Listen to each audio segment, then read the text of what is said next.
Hello, salut à tous, j'espère que vous allez bien. Donc, bienvenue à Tout se passe en Afrique. Je suis votre serviteur, je suis Christian Seri. Je suis agent immobilier, je suis entrepreneur, je suis investisseur. Donc voilà, je suis aux États-Unis, dans l'État du Texas et de l'Arizona. Si c'est la première fois, partage, abonne-toi, like. On parle de business, leadership et d'empowerment. Donc aujourd'hui, nous allons parler d'Air Côte d'Ivoire. Il y a une nouvelle ère qui commence et je pense que cette impulsion-là, on doit aussi l'encourager. On en parle tout de suite dans Tout se passe en Afrique.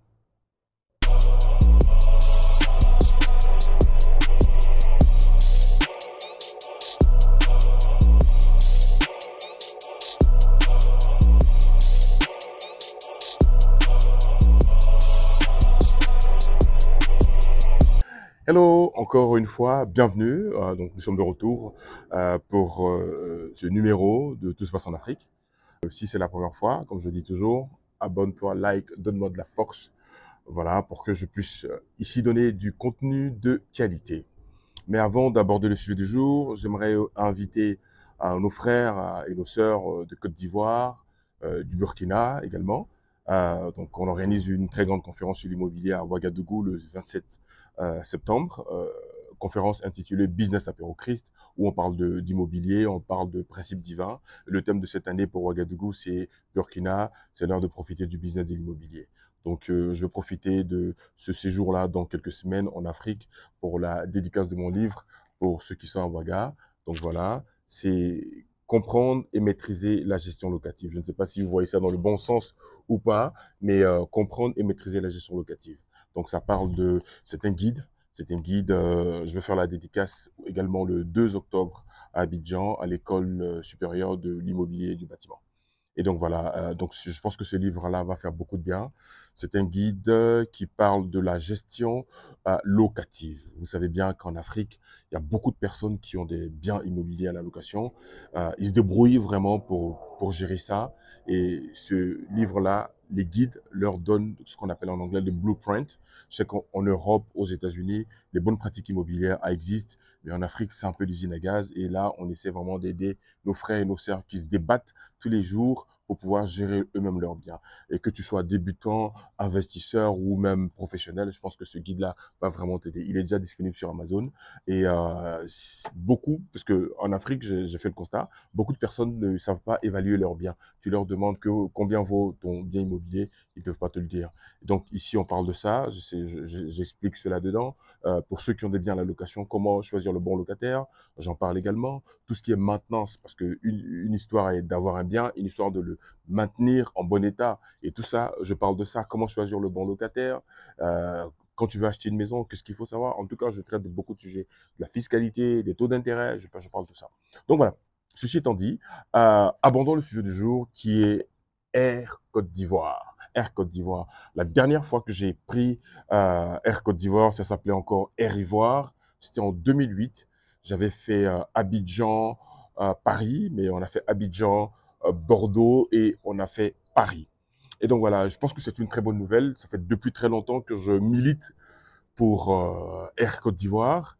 Et certainement, les responsables de Air Côte d'Ivoire, ils ont dû voir une de mes vidéos où j'appelais Air Côte d'Ivoire à prendre, utiliser Yamoussoukro comme leur headquarter, comme leur base. Parce que l'aéroport de Yamoussoukro est tout beau, tout propre, et puis il n'y a pas de trafic. Et on peut décentraliser un peu en transférant un tout petit peu toute la grosse activité qu'il y a à Abidjan, à Yamoussoukro, et ça va permettre à beaucoup de personnes d'aller habiter à Amsokro, vivre à Amsokro et développer aussi la ville d'Amsokro. Donc, Air Côte d'Ivoire, si vous entendez ce message-là, c'est encore un message que je lance. Donc voilà, vraiment, c'est une bonne nouvelle. J'ai vu ça ce matin, j'étais très très content. Très content et ça montre que il y a des progrès, ça montre une volonté de vouloir avancer. Il y a Air Rwanda, Air Sénégal qui se bat bien également, Kenya Airways, Ethiopian Airways, Air Côte d'Ivoire aussi a son mot à dire pour le sillage de l'aéronautique en Afrique. Et je pense que il y a beaucoup à faire, il y a beaucoup à faire. Il y a beaucoup à faire. Je suis tellement content de cette nouvelle-là et encore de féliciter les dirigeants et les responsables qui travaillent d'arrache-pied. Je sais que Air France a quand même des parts dans Air Côte d'Ivoire, on va pas se le cacher. Donc, s'ils ont permis, voilà, dans le travail et puis la collaboration de nous donner j'allais dire, un petit créneau quand même, parce que je vais pas vous le cacher, le trafic, la ligne Paris-Abidjan est une ligne très, très juteuse. Oui, c'est une ligne, il y a beaucoup d'argent. Parce qu'il y a beaucoup d'Africains ou d'Ivoiriens qui sont en France. Et c'est une ligne très juteuse pour Air France. C'est-à-dire que du jour au lendemain, on retire la ligne Abidjan-Paris de Air France. C'est, bon, je vous le dis, hein, c'est littéralement 10% ou 15% du trafic sur l'Afrique qui perdent en termes de revenus. Parce que, ah oui, ils ont le monopole, mais total. À tel point qu'ils ont dû faire 2 vols quotidiens, un à 14 heures au départ de Paris et un deuxième à 18 heures au départ de Paris.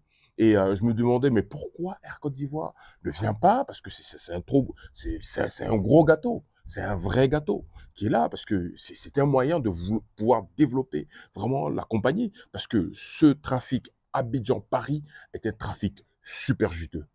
Et les billets d'avion, quand vous voyez Paris, Abidjan, les billets coûtent extrêmement cher, souvent sur Air France. Très cher, tu peux te retrouver à 1500 euros, 1700 euros, 1800 euros. Mais quand tu prends Abidjan, quand je parle de voilà, la bonne époque, hein, Paris, Bamako, Paris, Dakar, c'est pas du tout les mêmes prix. Hein. Pour un Paris Bamako avant avec Air France, tu pouvais le trouver à 800, 900 ou 600 même.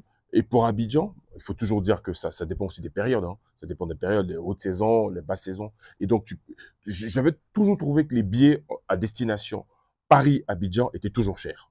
En tout cas, moi, c'est le constat que j'ai fait.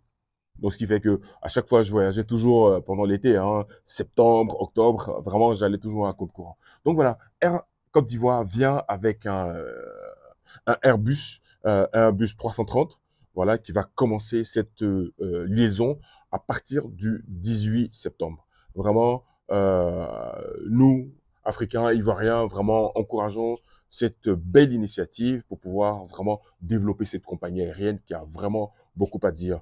Vous vous souvenez, lors de la CAN, j'ai fait une vidéo où j'avais félicité la compagnie Air Côte d'Ivoire parce qu'ils avaient transporté tous les acteurs de la CAN 2024 l'année dernière à Abidjan. C'était fabuleux. J'ai fait une vidéo là-dessus pour retourner encore sur ma page.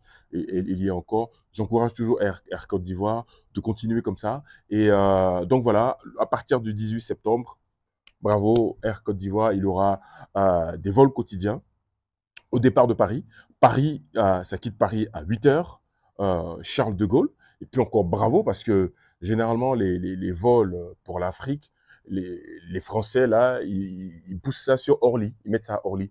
Au départ de Orly, pour toutes les destinations de Caraïbes ou d'Afrique, ils mettent ça à Orly. Mais ils ont bataillé pour avoir ça au départ de Charles de Gaulle. Franchement, ils ont bossé, quoi. Donc, 8 heures, départ 8 heures de Paris à Charles de Gaulle pour Abidjan à midi.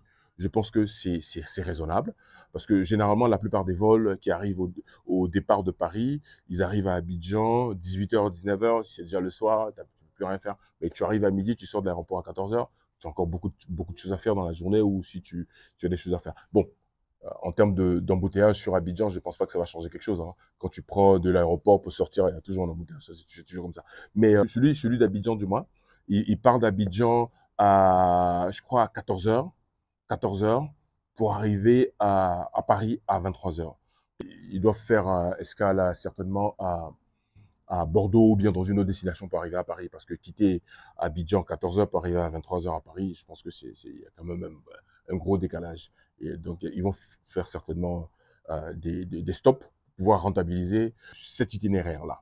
Et donc, voilà, je suis content. Maintenant, le message que je voulais lancer à Air Côte d'Ivoire, une nouvelle ère s'ouvre. Et ce que je veux apporter, et au niveau du personnel navigant ou même des hôtesses, c'est d'apporter un service customer, j'allais dire un customer service de qualité. Un service customer de qualité. Dieu m'a fait la grâce de vivre en France, maintenant je suis aux États-Unis. Le pays, le meilleur en termes de service client, c'est les États-Unis. Tu ne peux pas les battre. Ils sont très forts.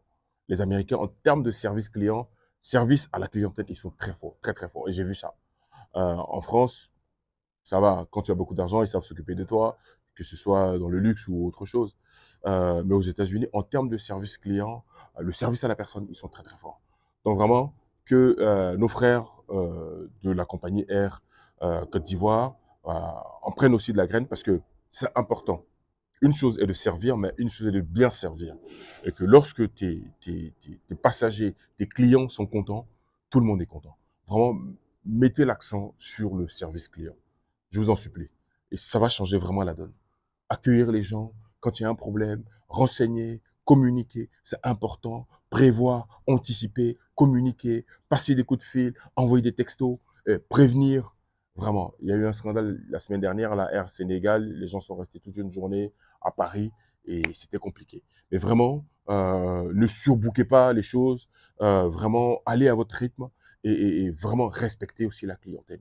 Parce que c'est un très beau trafic que vous venez de dégoter. Un super très beau trafic. Et vous allez le ressentir tout de suite dans votre chiffre d'affaires. Vous allez le ressentir tout de suite. Au bout de 2 mois, vous allez ressentir que, waouh, cette ligne Paris-Abidjan, là, c'est bon. Hein. Et je parlais une fois avec un steward de Air France l'année dernière. Il me disait que oui, Air France, on a le monopole. En Côte d'Ivoire, ah oui, on a le monopole. C'est nous. Donc nous aussi, il faut qu'on mange aussi. Hein. Ils sont assez sucrés. Je sais toujours que Air France a toujours quelque chose dans Air Côte d'Ivoire. Ça, I know that. But il y a une partie aussi qui va nous revenir. Et ce sont des gens qu'on va embaucher. Et franchement, je suis très content pour cette dynamique-là. Et encore une fois, je reviens sur le service client. Essayez d'y mettre un point d'honneur au service client. Le service à l'accueil. Faciliter l'embarquement. Pas faire attendre les gens debout des heures et des heures. Et puis, ce que j'ai remarqué, je suis désolé, hein, lorsque on fait l'embarquement à Abidjan, euh, on passe du temps, du temps, du temps. Tu peux rester debout pendant 3 heures, 4 heures, debout. Et ils prennent le temps qu'ils prennent. Et ça, c'est important, de soigner la clientèle, le service client. Vraiment, si le PDG de Air Côte d'Ivoire m'écoute, c'est un accent, mettez là-dessus, sur le service client. Soyez vraiment au petit soin des clients. Et ça, je crois que ça va changer toute la donne dans la manière d'opérer et la manière de travailler. Alors, franchement, je vous souhaite bon vent et bon courage. On va prier pour vous. Cette nouvelle aventure, ça va très bien se passer, moi j'en suis sûr. Et puis, une autre chose, peut-être que c'est un autre sujet. J'ai aussi débattu sur ma chaîne de parler de l'aéroport d'Abidjan. L'aéroport d'Abidjan est petit, c'est très petit. Pour le trafic qu'on a, je trouve que c'est petit. Quand tu descends de l'aéroport, tu arrives, il y a 2-3 polices aux frontières, 2-3 guichets police aux frontières qui gèrent les passeports. Je trouve que c'est petit. Pour le pays que c'est la Côte d'Ivoire, voilà. Vous prenez le Ghana, l'aéroport du Ghana n'a rien à voir. L'aéroport du Sénégal, il y a 10 ans en arrière, qui n'était pas comme ça. Tout a changé. On doit adapter. Et notre aéroport, je trouve qu'il est assez petit. Et on doit avoir un aéroport à la taille de la Côte d'Ivoire. Soit vous prenez celui d'Yamoussoukro, vous l'agrandissez, vous le faites ça magnifique, ou bien celui d'Abidjan, on l'agrandit, ou bien il y a encore de la place sur Anyama, on peut faire un aéroport encore super big. Ça, c'est un autre débat. Hein. Bon, voilà, mais j'ouvre le débat. Donc voilà, donc je ne sais pas ce que tu en penses, si tu es aussi content de ce qui est en train de se passer. Et like, partage, abonne-toi, et puis voilà, à très bientôt. Allez, salut, bye bye.